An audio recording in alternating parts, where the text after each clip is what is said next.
नमस्कार, आपका स्वागत है हमारे YouTube चैनल शिक्षा सखा पर। आज मैं आपके लिए लेकर आई हूँ कक्षा 6 विज्ञान कार्य पुस्तिका पाठ 7। पाठ का नाम है पौधों को जानिए। पिछली वीडियो में मैंने आपको पाठ 6 हमारे चारों ओर के परिवर्तन पाठ के अभ्यास का हल करवाया था। अगर आप मेरे चैनल पर नए हैं और अभी तक आपने मेरे चैनल को सब्सक्राइब नहीं किया है तो प्लीज़ सब्सक्राइब कर लें और बेल आइकन को ज़रूर दबाएं। मैंने अपने चैनल की प्लेलिस्ट में सब्जेक्ट वाइज लिस्ट डाली हुई है। आप जिस भी लेसन को देखना चाहते हैं मेरे चैनल की प्लेलिस्ट में जाकर उसे देख सकते हैं। अब हम पाठ के अभ्यास करेंगे। पौधों को जानिए। पहला प्रश्न है, तुमने अपने आसपास कई पेड़ पौधे देखे होंगे। नीचे दिए गए चित्र में पौधों के विभिन्न अंग दिखाए गए हैं। इन्हें ध्यान से देखो। तुम एक पौधा जड़ सहित उखाड़कर लाओ। उसका चित्र बनाकर उसके विभिन्न भागों को नामांकित करो। नोट: हो सके तब तक किसी खरपतवार या घास के पौधों को ही उखाड़ने के लिए चुनो। ये देखिए, लेफ्ट साइड ये पौधे के भाग दिखाए गए हैं और मैंने इधर राइट साइड पौधे बनाया है और उसके भागों को लिखा है।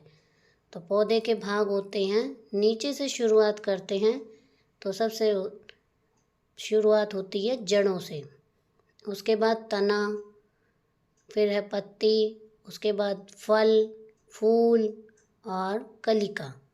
इस तरह से ये पौधों के भाग हैं। दूसरा प्रश्न है, क्या चना व मक्का की जड़ों के चित्र दिए गए हैं। इन्हें ध्यान से देखो और नीचे दी गई जगहों में इनमें दिख रहे अंतर लिखो। चना, ये जो चने की जड़ है इसे मूसला जड़ कहते हैं। मूसला जड़ में एक मुख्य जड़ पाई जाती है जो मोटी होती है। छोटी जड़ों को पार्श्व जड़ कहते हैं। मक्का में झकड़ा जड़ या रेशेदार जड़ होती है। इनमें कोई मुख्य जड़ नहीं होती, सभी जड़ एक समान दिखाई देती हैं। चने की जड़ डैश का उदाहरण है। यहाँ पर आएगा मूसला जड़। मक्के की जड़ डैश का उदाहरण है। यहाँ पर हम लिखेंगे रेशेदार जड़। तुम अपने स्कूल के बगीचे या आसपास उगी खरपतवार, घास आदि को जड़ सहित उखाड़कर उनकी जड़ का अवलोकन करो। अपने अवलोकन के आधार पर सारणी भरो। ये सारणी दी गई है, क्रम संख्या है, पौधे का नाम है, जड़ का प्रकार है। पहला है मोथा घास, इसमें रेशेदार जड़ होती हैं। दूसरा है जंगली गाजर, इसमें मूसला जड़ होती है। तीसरा है बथुआ, इसमें मूसला जड़ होती है। और नंबर 4 पर है घास, इसमें रेशेदार जड़ होती है। अब है तीसरा प्रश्न, तुम अपने आसपास पाए जाने वाले पेड़ों, शाखों व झाड़ियों को ध्यान से देखो। क्या तुम्हें इनके तनों में क्या अंतर दिखाई दिया। पेड़, इसमें हम लिखेंगे इनका तना कठोर, सुदृढ़ व मजबूत तथा बहुत ऊंचे होते हैं। शाख, इनका तना कोमल, हरा व छोटा होता है। झाड़ी, इनका तना कठोर पर मोटा नहीं होता। इनमें शाखाएं तने के आधार के पास से निकलती हैं। तुम पेड़ व झाड़ी को किस प्रकार पहचानोगे। इसमें हम लिखेंगे पेड़, ये बहुत ऊंचे और बड़े होते हैं। इनकी शाखाएं तने के ऊपरी भाग से निकलती हैं। झाड़ी, इनमें शाखाएं तने के आधार के पास से निकलती हैं। इनका तना मोटा नहीं होता है। अब दिया हुआ है लता यानी कि बेल 2 प्रकार की होती है। कुछ जमीन पर रेंग कर बढ़ती है और कुछ किसी सहारे से लिपटकर ऊपर की ओर बढ़ती है। नंबर 4 पर है, कुछ बेलों के चित्र नीचे दिए गए हैं। उनमें से आरोही और द्विसर्पी बेल को अलग अलग करो। तो देखिए यहाँ 3 चित्र शुरू में दिए गए हैं और 3 नीचे दिए गए हैं। पहला है टमाटर का ये बेल है, ये दूसरी अंगूर की बेल है, तीसरे चित्र में शकरकंद की बेल है, चौथे चित्र में तरबूज की बेल है, फिर मटर की बेल है और सोयाबीन की बेल है। अब प्रश्न है आरोही बेल कौन सी है? तो इसमें हम लिखेंगे अंगूर। अवरोही बेल या द्विसर्पी बेल, इनको हम लिखेंगे तरबूज और शकरकंद। 5वां प्रश्न है, तना पौधों को किन किन कार्यों में मदद करता है? इसमें हम लिखेंगे नंबर 1, पौधों को सहारा प्रदान करता है। नंबर 2, जल और खनिज का पत्तियों तक संवहन करने में सहायक होता है। नंबर 3 है, पत्तियों द्वारा बनाए गए भोजन का पूरे पौधे में संवहन करना। अब है 6वां प्रश्न, क्या तुमने स्कूल में, घर के आसपास व अपने गांव में कई प्रकार के पेड़ पौधे देखे होंगे।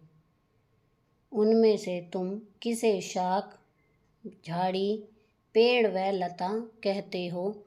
उनके नाम सारणी में लिखो। ये सारणी बनी हुई है।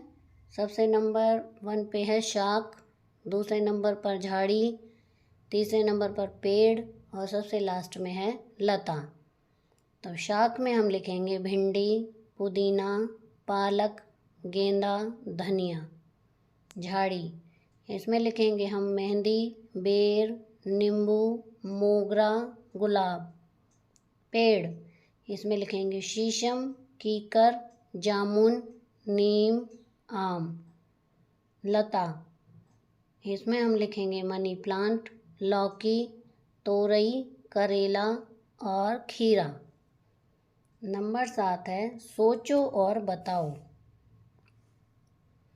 ये पहला चित्र है मूली का पौधा, दूसरा है आलू का पौधा। ऊपर बने चित्रों के आधार पर बताओ कि मूली के पौधे का कौन सा भाग है, क्यों? ऐसे 2 और उदाहरण बताओ। इसमें हम लिखेंगे मूली जड़ है, क्योंकि यह भाग जमीन के अंदर रहता है। उदाहरण हैं शलगम और गाजर आदि। आलू के पौधे का कौन सा भाग है? उत्तर का कारण बताते हुए ऐसे 2 और उदाहरण लिखो।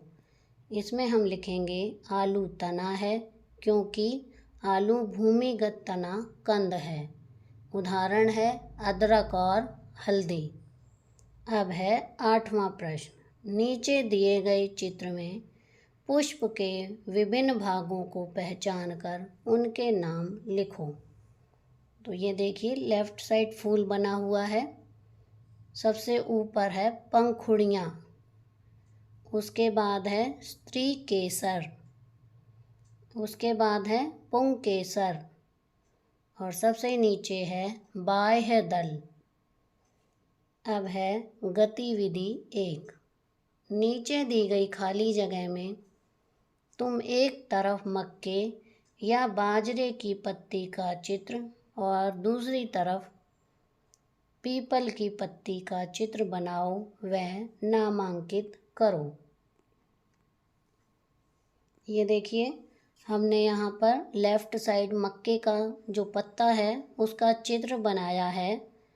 तो सबसे ऊपर देखिए शिराएँ हैं और बीच में मक्का है। इसमें समानांतर शिरा विन्यास है। दूसरा देखिए पीपल, राइट साइड, इसमें मध्य शिरा है और शिराएँ हैं। ये जालिका रूपी शिरा विन्यास है। इन पत्तियों में किस तरह का शिरा विन्यास है? इसमें हम लिखेंगे मक्का या बाजरा समानांतर शिरा विन्यास, पीपल जालिका रूपी शिरा विन्यास है।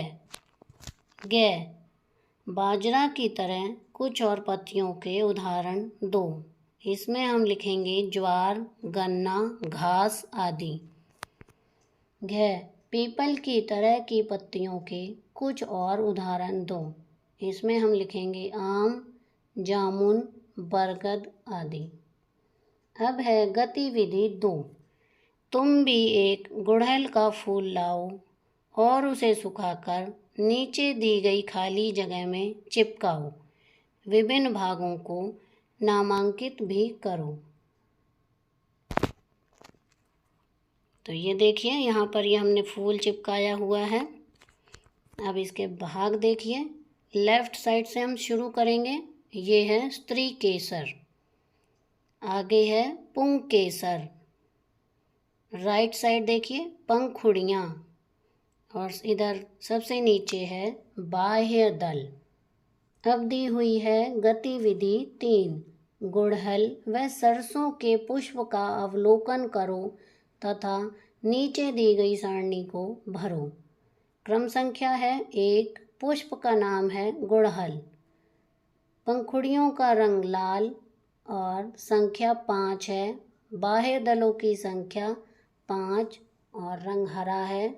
पंखुड़ियाँ जुड़ी या स्वतंत्र? पंखुड़ियाँ जुड़ी हुई नहीं हैं, स्वतंत्र हैं। पुंकेसर स्वतंत्र है, स्त्री केसर उपस्थित है।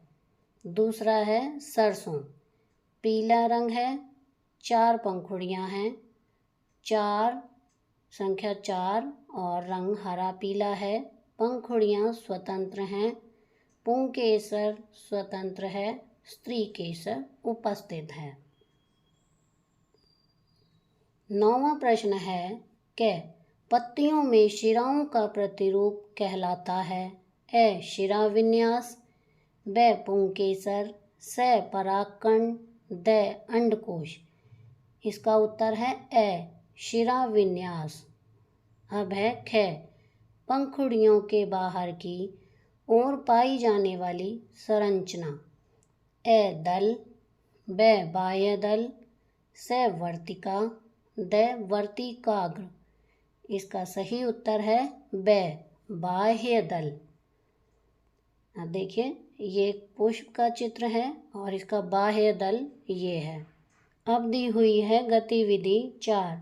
वे पौधे जिनकी पत्तियों में जालिका रूपी शिरा विन्यास होता है उनमें मूसला जड़ें पाई जाती हैं। समांतर शिरा विन्यास युक्त पत्तियों वाले पौधों की जड़ें रेशेदार होती हैं। क तुम्हारे आसपास पाए जाने वाले पेड़ पौधों की पत्तियां इकट्ठी करो। इनके शिरा विन्यास के आधार पर नीचे दी गई सारणी को भरो। पत्ती का नाम, शिरा विन्यास और जड़ का प्रकार। बाजरा समांतर रेशेदार जड़, ज्वार समांतर रेशेदार जड़, गुड़हल जालिका रूपी मूसला जड़, आम जालिका रूपी मूसला जड़। ये हमारी गतिविधि 4 का कार्य पूरा हो गया है और इसके साथ ही हमारा पाठ 7 का अभ्यास का कार्य भी पूरा हो गया है। अगली वीडियो में मैं आपको पाठ 8 शरीर में गति पाठ के अभ्यास का हल करवाऊंगी। तो आपको मेरी ये वीडियो कैसी लगी मुझे कमेंट करके ज़रूर बताएं। प्लीज़ मेरे चैनल को लाइक करें, शेयर करें और सब्सक्राइब करना ना भूलें। Thank you.